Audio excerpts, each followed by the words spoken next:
આ પ્રકારે અહીંયા ગાજરના જે કેરેટ ભર્યા છે, રીંગણા ભર્યા છે, પછી અહીંયા કોબી છે, સામે ફુલાવર છે, પછી જો આ બાજુ બધે તમને કોબી જોવા મળશે.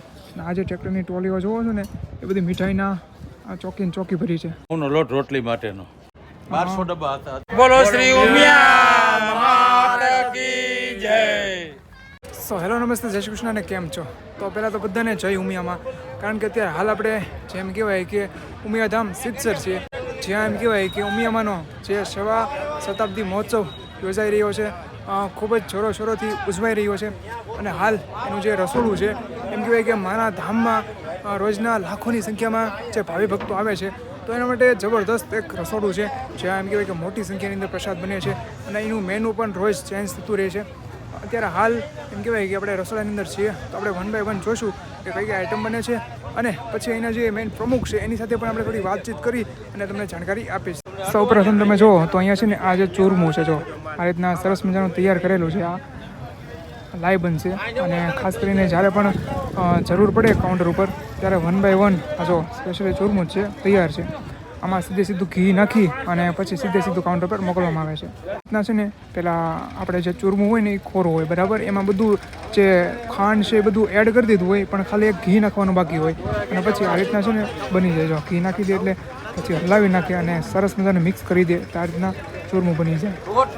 આવા તો ઘણા બધા ટોપ જોવા મળશે, અમેથી લઈ અને અહીંયા સુધી ટોપ જોવા મળશે.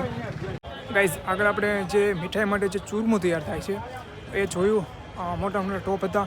અને અહીંયા તમે જુઓ જે શાક માટે જે શાકભાજી આવ્યું છે, ખાસ કરીને સેવામાં છે ને આ બધા શાકભાજી જેની પાસે જેટલી મોટું ખેતર હોય અને જેટલું વધારે શાકભાજી હોય એ અહીંયા લાવી અને સેવામાં માના ચરણોમાં ધરે અને લોકોને જમાડે છે.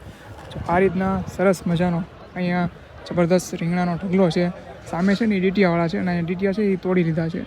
બાકી આ તરફ પણ રીંગણા અલગ છે. પછી અહીંયા સરસ મજાનો કોબીનો ઢગલો છે. અને આ બાજુ છે ને બધું સુધારી ગયું. જો આ ઢગલા તમે જુઓ છો ને એ નાની સાઇઝમાં એટલા માટે દેખાય કારણ કે મોટા મોટા હતા એમાંથી બધું સુધારી નાખ્યું છે. જો આ પ્રકારે અહીંયા ગાજરના જે કેરેટ ભર્યા છે, રીંગણા ભર્યા છે, પછી અહીંયા કોબી છે, સામે ફુલાવર છે, પછી જો આ બાજુ બધે તમને કોબી જોવા મળશે. અને આ જે ટ્રેક્ટરની ટ્રોલીઓ જોવો છો ને એ બધી મીઠાઈના ચોકી ભરી છે. જો તમે આખો વિભાગ છે ને આ શાકભાજી સુધારેલું છે. થોડી જ વારમાં એમ કહેવાય કે ગરમા ગરમ જે શાક છે એ બનવાનું છે.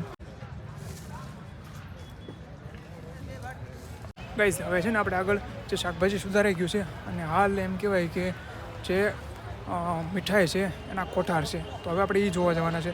કારણ કે ટૂંક સમયમાં જ આ જે શાકભાજી છે એ બનશે શાક, ત્યારે આપણે લાઈવ જોઈશું. અને ગાઈસ, અહીંયા તમે ઢગલો જુઓ, ખાલી આ ઢગલો છે ને બટેટાનો છે.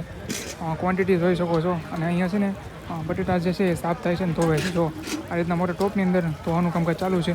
અને અહીંયા મોટો ઢગલો છે. જો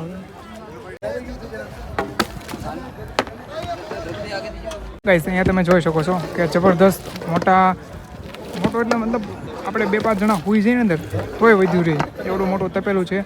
અને એમાં શાક બની રહ્યું છે. ભાઈ લાઈવ જોવો તમે, ટામેટા છે, ફ્લાવર છે, પછી વટાણા છે, રીંગણા છે, ટોટલી સબ્જી જેટલું પણ સામે પડ્યું હતું ને એ બધું આમાં એડ કરી અને જબરદસ્ત શાક બની રહ્યું છે અત્યારે. ગાઈસ, આગળ આપણે જોયું કે સરસ મજાનું શાક બનતું હતું. અને અહીંયા જો મોટા ટોપની અંદર જે દાળ છે એ ગરમા ગરમ બની રહી છે. જો આ રીતના જબરદસ્ત મોટો ટોપ છે અને એની અંદર દાળ જે છે એ કૂગવાટા મારે. જો આ રીતના સામે પણ દેખાય તમને ટોપ, એની અંદર પણ દાળ છે એ તૈયાર થાય છે. આખી લાઈન તમે જોઈ શકો છો કે જેટલા પણ જે ટોપ છે ને બધા જે છે એ દાળના છે. ગાઈસ, અહીંયા તમે જુઓ સરસ મજાની જે બિસ્કિટ ભાખરી છે એ બની રહી છે. આ રીતના સ્ટ્રેની અંદર જે તૈયાર થઈ ગઈ છે એ ભરી દીધી છે.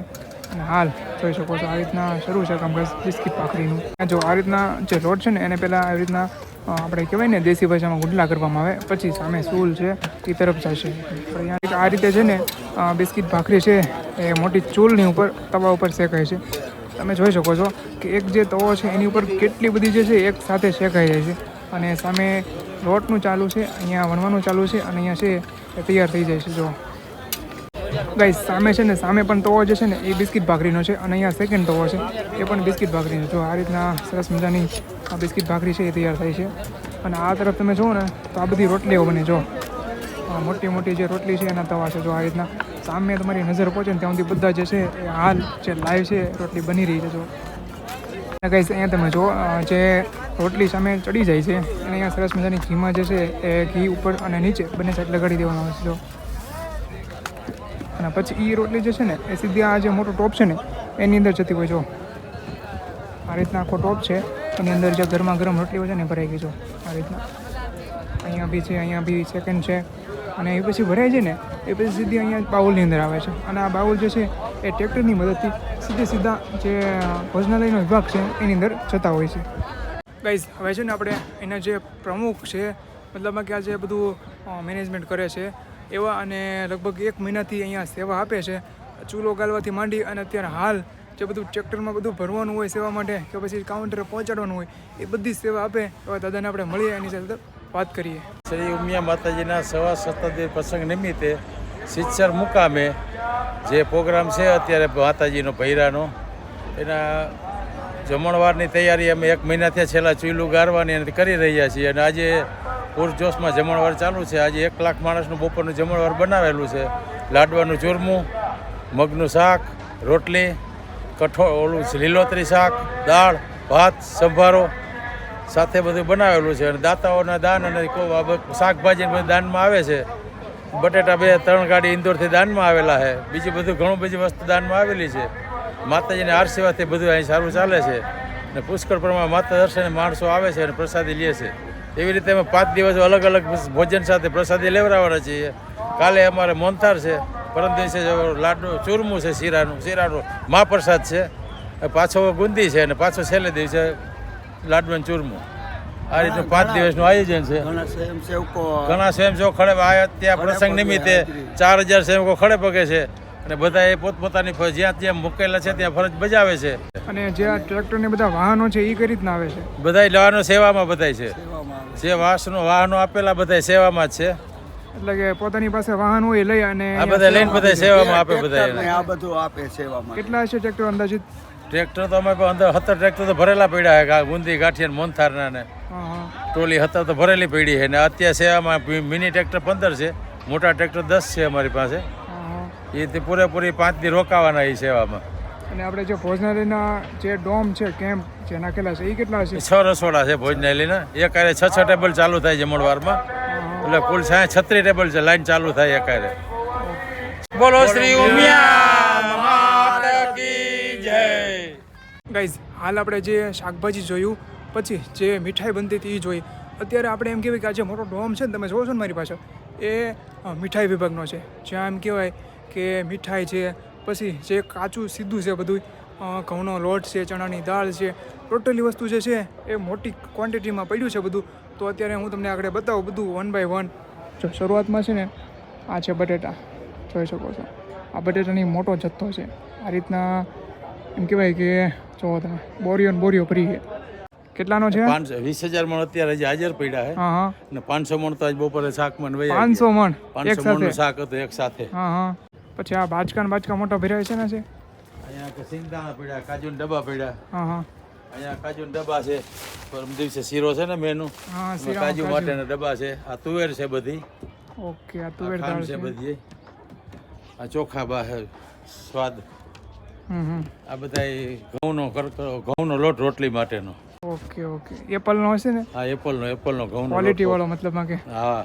પછી આ જે છે એ શીરો સોજી છે, જો તમે એનો પણ જથ્થો જોઈ શકો છો. આ પ્રસાદ માટે કાલે યા તો પરસો બની જશે, જોઈ શકો છો.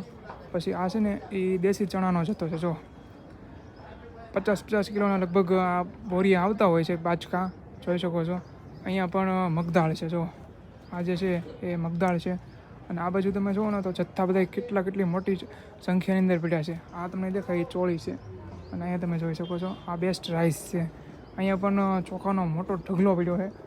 અને આ તરફ તમને દેખાડું, અહીંયા જો તમે કેટલા ડબ્બા છે. જો મોટી સંખ્યાને લગભગ 1200 ડબ્બા જે છે એ ગોળના છે, જે શાક અને દૂધ માટે યુઝ થાય છે. અચ્છા, જે શાક અને દાળ માટે યુઝ થાય છે. જોઈ શકો છો આ જબરદસ્ત ડબ્બા છે. પછી આ જે ડબ્બા છે એ તુલસી ઘીના છે. જો પ્યોર ઘી છે આ ડબ્બા. જુઓ તમે આ બધા જે છે એ ઘીના છે. અને પછી આ જો ડબ્બા તેલના છે, શુદ્ધ સિંગ તેલ. આ તમે જે આ સ્ટેન્ડ જોવો છો ને આ બધાની અંદર ડબ્બા હતા, પણ હવે આ એક જ સ્ટેન્ડ રહ્યું છે અત્યારે હાલ, કારણ કે આજના જે બપોરની રસોઈ બનીને એમાં લગભગ બધા યુઝ થઈ ગયા છે. હાલ એક બીજું કન્ટેનર આવે છે એ આગળ આવશે તો આપણે જોઈશું. અને ગાઈસ આ તમે જે ટ્રેક્ટરની ટ્રોલીઓ જોવો છો ને એ બધી મીઠાઈની છે. તમે જોઈ શકો છો આ જે ટ્રોલીઓ લાઇનમાં છે એ બધી ગાંઠિયાની છે. અને આ ટ્રોલીઓ છે એમાં કળી છે, જોઈ શકો છો આ રીતના કળી ભરેલી છે. અને આ બધી જે આ ટ્રોલીઓ છે એ બધી મોહનથાળની છે, જોઈ શકો છો આ રીતના મોહનથાળ છે. આપણે ઉચકાવવું નથી કારણ કે ખોટી ધૂળ થશે. આ રીતના ચેક સામે સુધી છે ને ટ્રેક્ટરની ટ્રોલીઓને હરોળ કરી દીધી છે અને બધા જે છે એ ભરેલા છે મીઠાઈના. અને ગાઈસ અહીંયા તમે જે ઢગલો જુઓ છો એ ભાતનો છે, જોઈ શકો છો આ રીતના મોટા મોટા ઢગલા જે છે એ કરી દીધા છે. અહીંયા પણ છે અને સામે જે છે ને આ હાલ જે બકડિયા છે ને એની અંદર હાલ ભાત જે છે એ બનવાનું ચાલુ છે. ધીમે ધીમે જે છે એ ભાત તૈયાર થઈ જશે અને જમવા ટાઈમે ઓલા પણ છે ને 2 સ્ટેન્ડ અહીંયા બની જશે, આખો ઢગલો થઈ જશે. પછી અહીંયા પણ ઢગલો જોઈ શકો છો. ગાઈસ આપણે છે ને બધી વસ્તુ જોઈ બનતા, પણ હવે એક ખાસ વાત તમને કહું કે જેટલી પણ રસોઈ બને છે ને અહીંયા કોઈ ગેસ ઉપર નથી બનતી, ટોટલી ચૂલ ઉપર બને છે. અને આ છે ને એના લાકડા જુઓ તમે, આ લાકડા આ રીતના ઢગલો છે અને બધા ફાડી નાખ્યા છે. જો ટોટલી હરોળ તમે સામે સુધી દેખાશે, જોઈ શકો છો. તો વિડીયો કેવો લાગ્યો એ જરાક નીચે કમેન્ટ કરી નાખજો. હવે મળીશું નવા વિડીયોમાં, ત્યાં સુધી બધાને જઈને વંદે માતરમ.